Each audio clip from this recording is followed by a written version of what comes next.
Okay, class. So project components. What are your project components? Okay, part one. I've outlined the project in a way to make it easy for you. So you just do the entries. You just do the entries for the different components.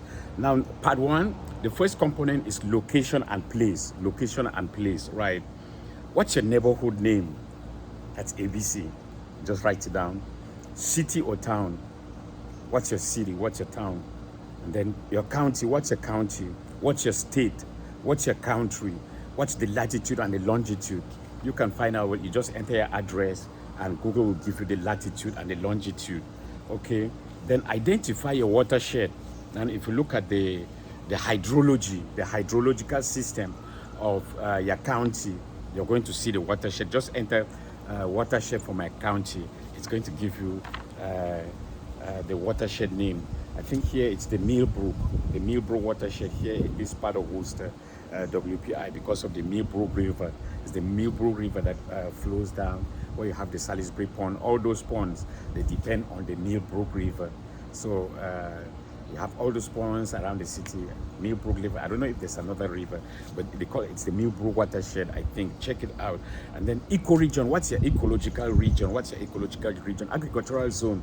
The US is divided into about 10 agricultural zones, and each zone, when you have to plant seeds, you have to find the zone and the seasons, the timing when you're going to plant those seeds before the frost ends, after the frost ends, warming temperatures and all of that. How long does the planting season last? Yeah, so that's the agricultural zone. Find out the agricultural zone. Include a local map. Include a local map of your community, of your street, probably your neighborhood or watershed. Yeah, so local map, watershed map, and neighborhood map.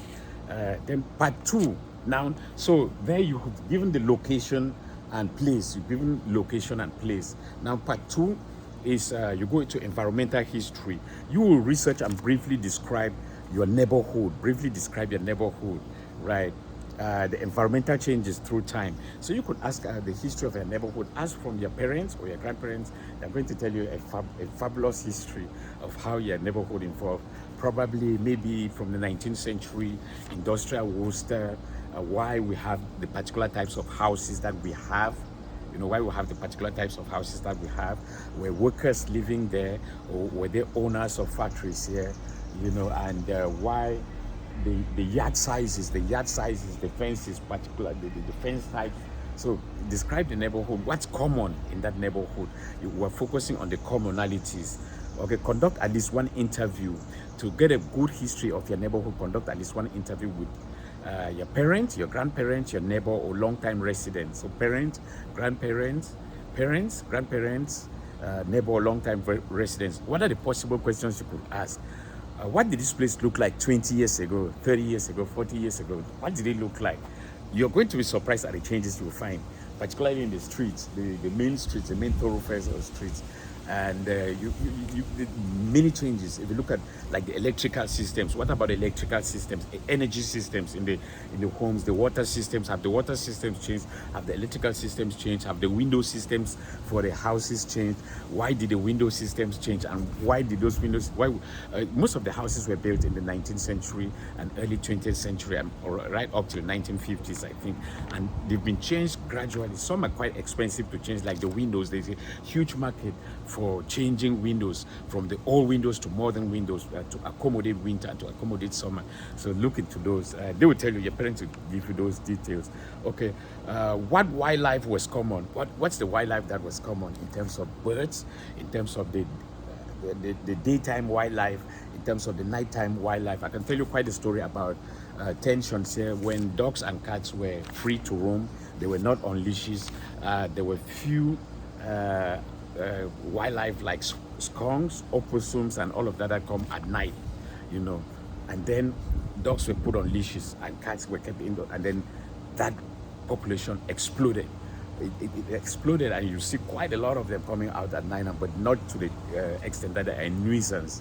But also parents that have been here for quite long, they'll tell you, in your neighborhood, they'll tell you about the changes and when laws putting animals on leashes were passed, and how. So you look at animal populations and some of those policies that have changed, and cultures as well. What wildlife was common? What has changed? What environmental problems concern residents? You know, some of the problems that they had in the 50s, 60s, 70s, 80s, 90s, up to now, the problems have been changing as populations increase and development, and then also with technology coming in now, you know, with awareness, environmental awareness, we're aware of a lot more things today than yesterday. So that would be part two, environmental history, part one, location and place, part two, environmental history, and then part three will be home and yard ecology. Now you have to study your home and your yard. You look at this garden here, this bench was brought in yesterday. There's quite some fungi there. Can you see the bench? Here.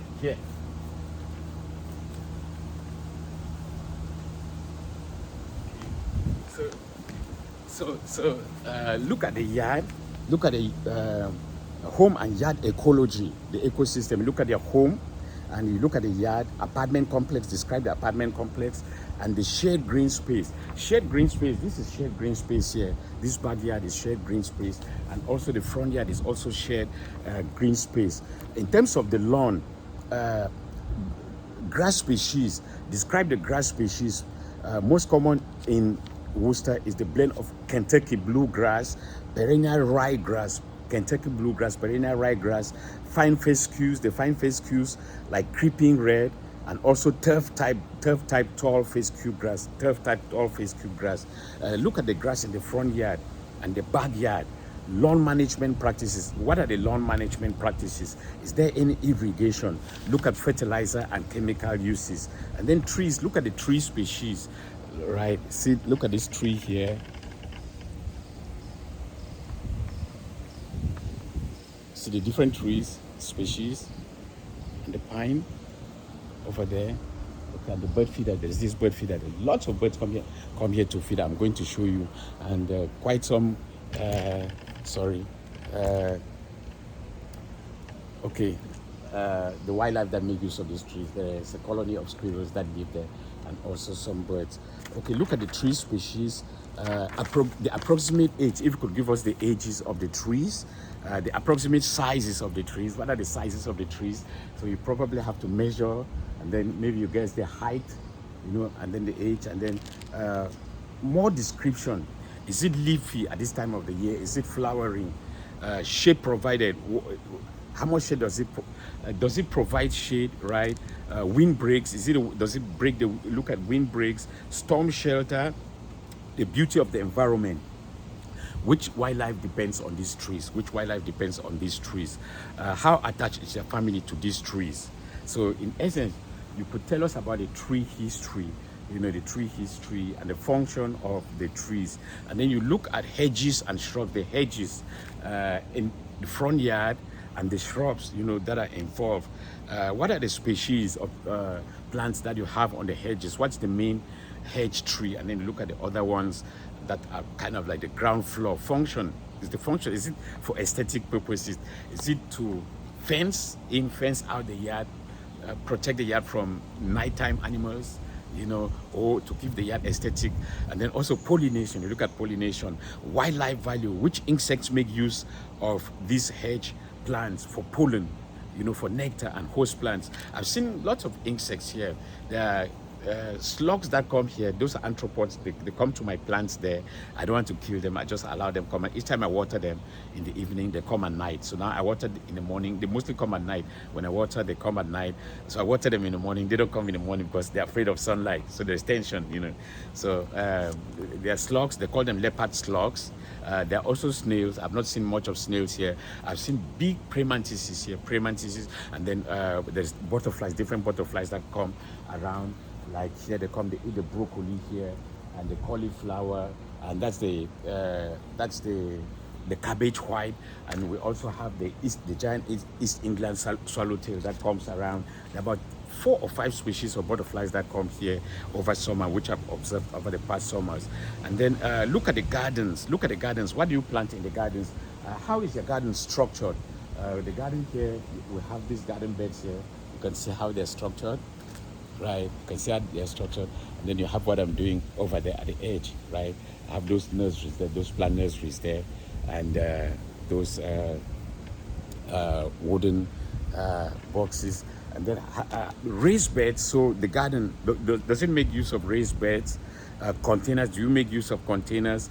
Ground beds, those, they require different ways of attending to them. And then the inventory of the plants and the legumes that you grow, vegetables, herbs, flowers, fruits, what are they and why do you grow those specific ones?